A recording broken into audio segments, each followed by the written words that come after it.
the saints. They know this truth so well. The soul's long journey cannot be a race that rushes, clear to see, but slow, like steps on stones we dwell. Though vision may be bright and wide, each foot must tread its patient way. Through rocky paths, we learn to stay, advancing slow with His as guide.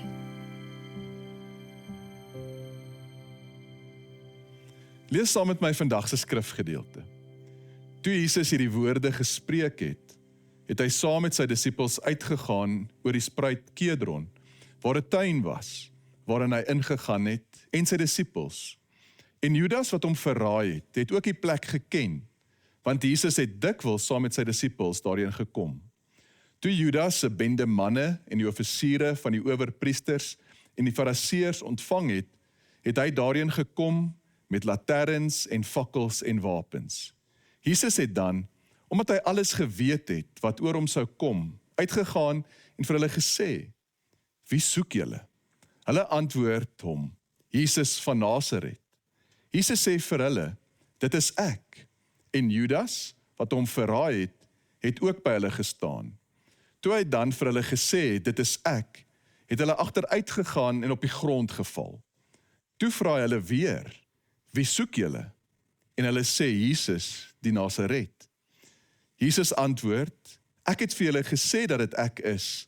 As julle my daarom soek, laat hulle weggaan, sodat die woord vervul sou word wat hy gespreek het. Van die wat u my gegee het, het ek niemand verloor nie. Toe het Simon Petrus met 'n swaard dit getrek en die dienaar van die hoëpriester geslaan en sy regteroor afgekap. Die dienaar se naam was Malchus. Toe sê Jesus vir Petrus, steek jou swaard in die skede. Die beker wat my Vader my gegee het, sal ek dit nie drink nie? Toe het die bende en die owerste en die beamptes van die Jodes Jesus geneem en hom geboei. As jy al 'n geruime tyd in 'n intieme verhouding is, of as jy getroud is daar een sekere manier om 'n argument te eskaleer. En dis om vir jou lewensmaat te sê, jy is net soos jou ma, of jy is net soos jou pa. Nou 'n argument is dit nooit 'n kompliment nie. En ek wonder waarom hierdie stelling ons so ontstel. Miskien, want so hard is wat ons probeer om nie soos hulle te wees nie. Word ons soos diegene wat ons bewonder en selfs later teen rebelleer. Ons word soos diegene wat ons bewonder. En dis waar van ons ouers en dis waar van God. Die skepingsverhaal vertel hoe God ons na sy beeld geskaap het. En as ons eerlik is, het ons dit omgedraai. Ons God neem die vorm aan van wie ons is. En dan hou God van hulle waarvan ons hou, en hou nie van hulle waarvan ons nie hou nie. So die kern hiervan is jou beeld van God. En is jy bewus van joune? Ons aanvaar ons beeld van God dikwels so vanselfsprekend. Ons glo dat dit is maar net wat dit is. Maar jou beeld van God is gevorm deur jou opvoeding, jou ervarings, dit wat jy geleer is. En dis dinamies en dit verander.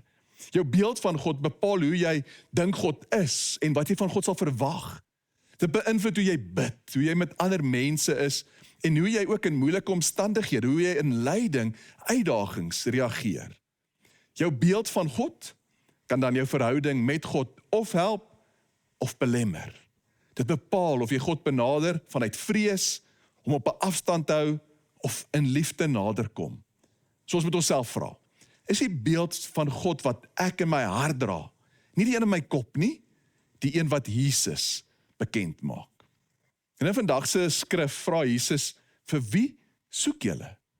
Hy vra dit terwyl hy in hegtenis geneem gaan word. En ons beeld van God word dikwels geopenbaar in tye van krisis, in tye van lyding.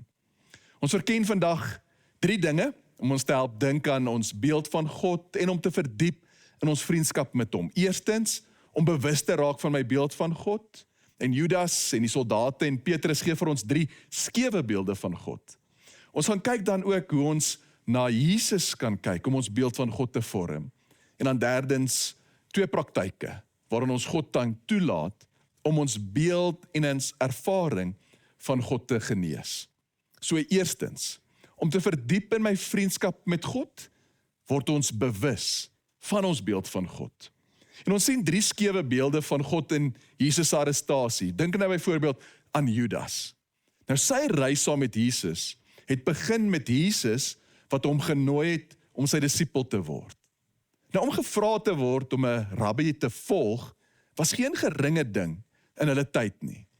Joodse kinders het van jongs af, is hulle geleer rondom die skrif, hulle het dit gememoriseer en geleer wat dit beteken, en is dan op verskillende stadiums getoets. Nou die wat dit gemaak het, sou na die volgende vlak beweeg. Die wat uitgeval het, moes terugkeer en die ambag van hulle paas leer. Hulle het geleer vissermanne of skrynwerkers ensovoorts te word. So maar die wat dit uiteindelik gemaak het, sou 'n rabbi nader en hom vra, kan ek jou volg? Kan ek jou disipel wees? Maar Jesus kom en hy keer hierdie hele stelsel om. Hy vra gewone manne, die wat dit nie gemaak het nie, om hom te volg. Nou natuurlik sou Judas ja sê. En daarna het Judas oral saam met Jesus en sy disipels gegaan. Hy het geluister hoe Jesus leer, hoe hy gesien hoe hy mense genees. En hy het gehoor hoe Jesus praat van die koninkryk van God wat naby gekom het. Nou Judas se ambisie vir posisie, vir mag, vir voorspoed, het dalk hier in sy hart begin posvat. Hy het verwag dat Jesus sou 'n opstand lei teen die Romeine, sodat Israel ook hulle sou kon oorwin en oor hulle self kon heers. Maar toe begin Jesus van lyding te praat. En Judas is kwaad en hy is ontnigter. Nou hoe sou jy Judas se beeld van God beskryf? Dalk as transaksioneel, dat as ek die regte dinge doen, kan ek verwag dat God op voorspelbare maniere sal optree. Dat God is soos 'n formule. Jy werk uit hoe hy werk en dan kan jy verwag dat jou lewe sal uitwerk. Nou Melissa het verlede week uitgewys dat ons 'n fout maak deur Judas te vinnig af te maak as net boos en hom te ignoreer, want Judas hou vir ons 'n spieël op. En dis veralonthullend in tye van lyding. Wat sê jy vir jouself van God wanneer pyn of frustrasie, lyding in jou lewe inkom? Net verlede week het ek met iemand gepraat wat 'n geliefde aan die dood afgestaan het. En sy het baie eerlik gevra, straf die Here my nie dalk oor wat ek gedoen het nie? So wat is jou eerste gedagtes as die lewe nie uitwerk soos wat jy verwag het nie? Nou, jou beeld van God kan ook transaksioneel wees as jy gemaklik voel om te bid wanneer jy voel dat jy was goed, of wanneer jy nie was nie, jy dan in skaamte wegkruip. Ons kry 'n tweede skewe beeld by die soldate. Nou hulle nader Jesus met fakkels en wapens. Hoekom wapens? Om hulle self te beskerm. Nou hulle self het nie Jesus geken nie, hulle het waarskynlik niks teen hom gehad nie, maar is deur ander vertel, Jesus is gevaarlik. Hulle het dalk gehoor dat Jesus is die koning van die Jode, hy word dit genoem. En konings was magtig. Hulle het hulle eie soldate gehad en hulle kon met geweld neem presies wat hulle wou hê. So hulle kom gereed om vuur met vuur aan te vat. Nou van die soldate kan ons sê, hulle beeld van God is dat God is ver en God is dominerend. Die resultaat, vrees. Nou dis baie subtiel hoe ek en jy vir God bang kan wees. Ons kan dalk soos die verlore seun ook terugverlang huis toe. Ons kan onseker wees, hoe gaan ons ontvang word? Dalk tevrede om net soos 'n slaaf behandel te word. En jou vrees vir God kan hom op 'n afstand hou. Dit kan jou weerhou om God se omhelsing, sy liefde, sy genade te ontvang en te aanvaar. Nou ons as ouers, ons moet versigtig wees hoe ons oor God praat. Nou ek weet jy doen dit nie. Maar wat gebeur met 'n kind se beeld van God? As ons iets sê soos, moet nou nie stout wees nie. Jy gaan Jesus hartseer maak, jy gaan hom teleurstel. En dan het ons derdens vir Petrus. Nou, Petrus weet jy is 'n man van aksie. Hy het saam met Jesus op water geloop. En Jesus het gesê van hom, dat die kerk sou op sy woorde gebou sou word. En so, in baie groot selfvertroue dalk, is Petrus oortuig, dat ek weet wat God se plan is, maar dalk is God so 'n bietjie stadig om op te tree. En Petrus tree op, en hy kap die soldaat so oor af. Jesus moes na hom gekyk het, en dalk gedink het, ai, Petrus, nou dis moeilik om vir die Here te wag. Ons kan dalk na die Here kyk en hom aanvaar as die groot skepper, maar dan dink dat hy dalk soos 'n groot kosmiese horlosiemaker is wat alles gemaak het, maar dan van 'n afstand dophou oor hoe alles afloop. Maar is Johannes 3 vers 16 wat ons herinner, dat God het die wêreld so lief gehad, dat hy intree, dat hy alles kom nuut maak en regmaak. Hy doen dit steeds. God is aan die werk. Maar Petrus was so seker dat hy geweet het wie God is en wat God se planne is, dat hy Jesus verdedig op 'n manier wat alles is behalwe in die manier of die weg van Jesus. Nou Job se vriende het ook gedink hulle weet presies hoe God werk. Toe hulle sien dat Job verloor alles, sy besittings, sy familie, sy aansien, sy rykdom, was hulle diagnose eenvoudig. Job, jy moes teen God gesondig het. Jy verdien wat na jou toe gekom het, so seker van dat hulle weet hoe God werk. Nou wanneer ons te seker is dat ons weet hoe God werk en dat God ons om so 'n bietjie wil help, kan ons nie net ons eie verhouding met God beskadig nie, maar ook die van ander. Die teoloog William Barclay skryf in sy autobiografie oor die dood van sy 21-jarige dogter en haar verloofde in 'n bootongeluk. En hy skryf toe dat hy 'n anonieme brief gekry het wat sê, ek weet hoekom God jou dogter vermoor het. Dit was om haar te red van jou dwaalleringe.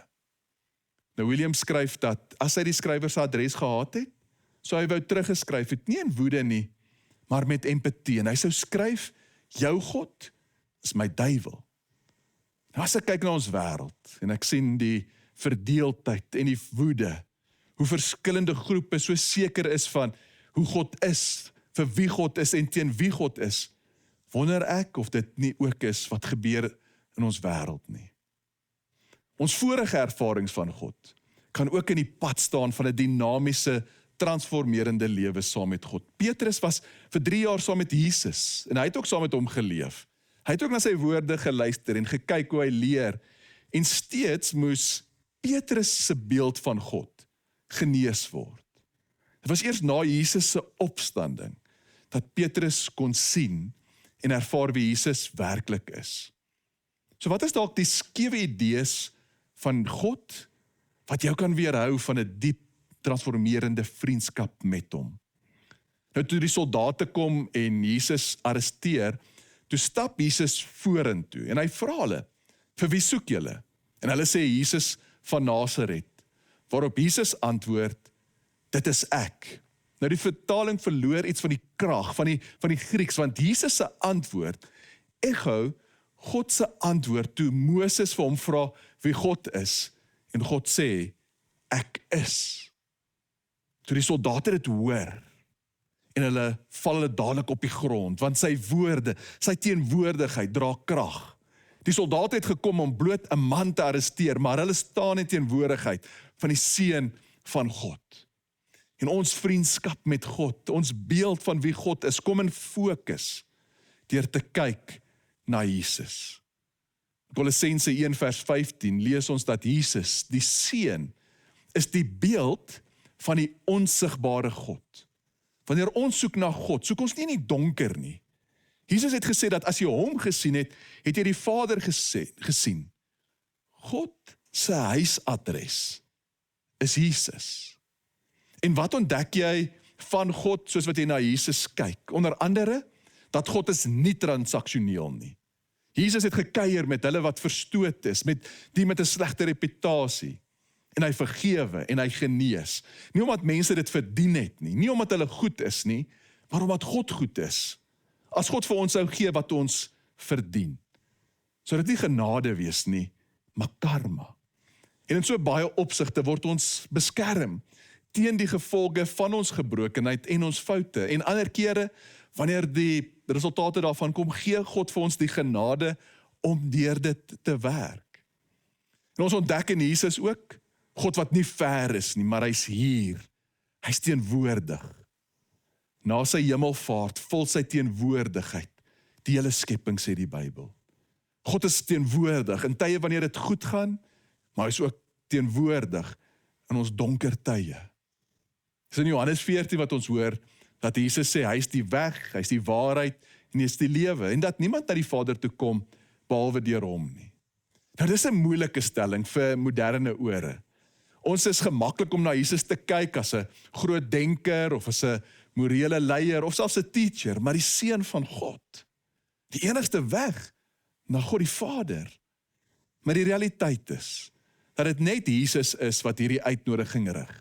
In ander gelowe, mag jy dalk 'n goeie mens word, jy mag dalk God tevrede hou, maar Jesus alleen rig aan ons die uitnodiging om God so intiem te ken en te beleef. Nou as jy al lank in Christelike kringe beweeg, mag dit dalk oorbekend vir jou klink. Maar soos Petrus, mag jy ook jou swaard bære en God toelaat om jou beeld van God te genees, om dieper te groei in hom. Sal jy toelaat dat God jou beeld van hom genees?